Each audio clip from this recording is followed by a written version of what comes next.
रोजमर्रा की जिंदगी में कर्म के ज्ञान को अपनाना। भगवद गीता कर्म के दर्शन पर कालातीत अंतर्दृष्टि प्रदान करती है, जो नैतिक और आध्यात्मिक जीवन जीने के लिए एक मार्गदर्शक सिद्धांत के रूप में कार्य करती है। कर्म केवल कार्यों के बारे में नहीं है, बल्कि उनके पीछे के इरादों के बारे में भी है, और यह इस बात के महत्व पर जोर देता है कि हमें अपने कर्तव्यों को ईमानदारी से और परिणामों के प्रति आसक्ति के बिना करना चाहिए। गीता से मुख्य पाठ। कर्तव्य के रूप में कर्म। निष्काम कर्म गीता हमें निस्वार्थ भाव से अपने कर्तव्यों का पालन करने के लिए सिखाती है, जिसमें व्यक्तिगत लाभ के बजाय धर्म पर ध्यान केंद्रित किया जाता है। यह दृष्टिकोण आंतरिक शांति और आध्यात्मिक विकास की ओर ले जाता है, जो ईमानदारी और भक्ति के साथ कार्य करने के मूल्य को उजागर करता है। इरादा मायने रखता है। कार्यों का नैतिक गुण उनके इरादों द्वारा निर्धारित होता है। शुद्ध इरादे जो नैतिक सिद्धांतों के साथ संरेखित होते हैं, सकारात्मक कर्म उत्पन्न करते हैं, जिससे इस जीवन या भविष्य के जीवन में लाभकारी परिणाम मिलते हैं।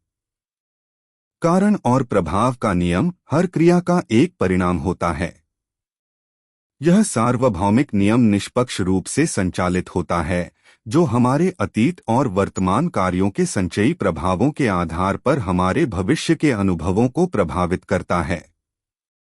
कर्म के माध्यम से आध्यात्मिक विकास। कर्म केवल एक नैतिक क्रिया नहीं है, यह एक आध्यात्मिक अनुशासन है। कर्म योग का अभ्यास करना। निस्वार्थ कर्म मन को शुद्ध करता है, हमें दिव्य से जोड़ता है और अंततः मुक्ति मोक्ष की ओर ले जाता है। कर्म की कालातीत प्रासंगिकता।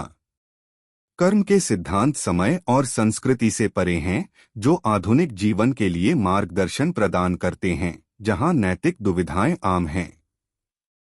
गीता की शिक्षाएं हमें याद दिलाती हैं कि सच्ची संतुष्टि नैतिक जीवन और आध्यात्मिक विकास से प्राप्त होती है, न कि केवल भौतिक लक्ष्यों को प्राप्त करने से। आधुनिक अनुप्रयोग। आज की प्रतिस्पर्धी दुनिया में गीता हमें याद दिलाती है कि सच्ची सफलता भौतिक लाभ से नहीं, बल्कि हमारे कार्यों के उच्च सिद्धांतों के साथ संरेखण से मापी जाती है। सार्वभौमिक अपील। कर्म विभिन्न धार्मिक और दार्शनिक प्रणालियों में प्रतिध्वनित होता है, जो हमें सचेतन रूप से जीने और अपने कार्यों और उनके प्रभाव के लिए जिम्मेदारी लेने का आग्रह करता है। आधुनिक विचारधारा के साथ एकीकरण। कर्म के लिए केंद्रीय अवधारणाएं, जैसे इरादा और सावधानी, आधुनिक मनोवैज्ञानिक प्रथाओं के साथ संरेखित होती हैं, जैसे कि ध्यान, जो मानसिक स्वास्थ्य और नैतिक आचरण को लाभ पहुंचाती हैं। कर्म का व्यावहारिक अनुप्रयोग।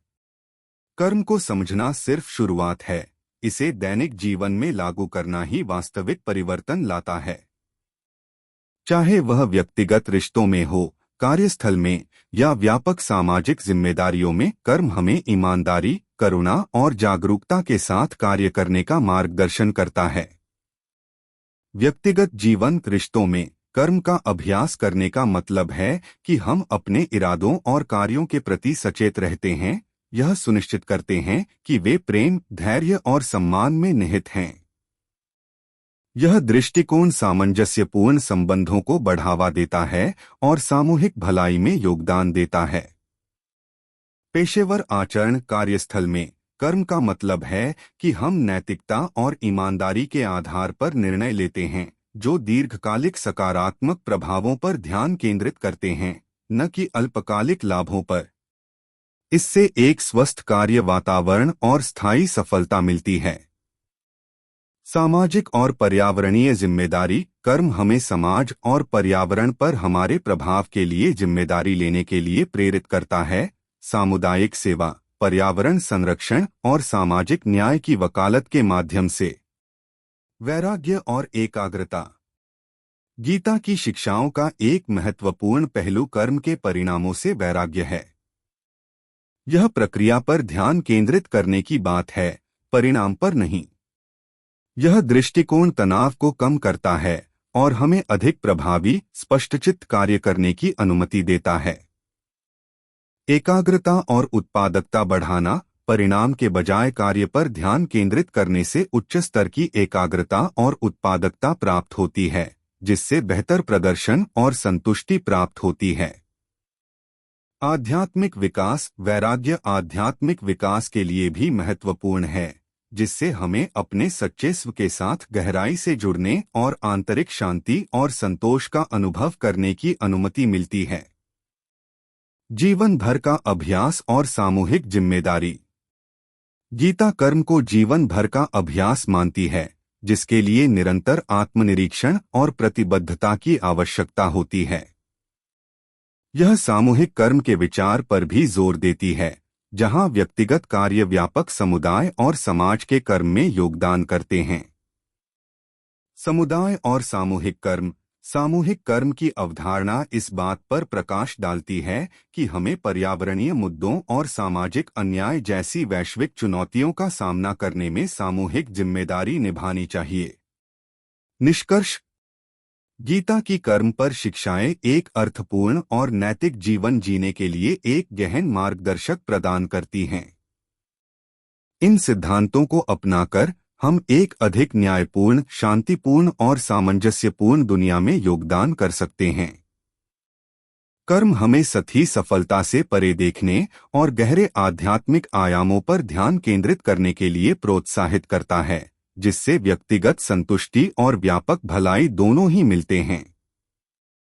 आइए हम इन पाठों को अपने दिल में लें, ध्यान, वैराग्य और भक्ति के साथ कर्म का अभ्यास करें। ऐसा करने से हम न केवल अपने लिए बल्कि सभी प्राणियों के लिए एक बेहतर भविष्य का निर्माण करते हैं, अपने अस्तित्व के ब्रह्मांडीय संतुलन में अपनी भूमिकाओं को पूरा करते हैं।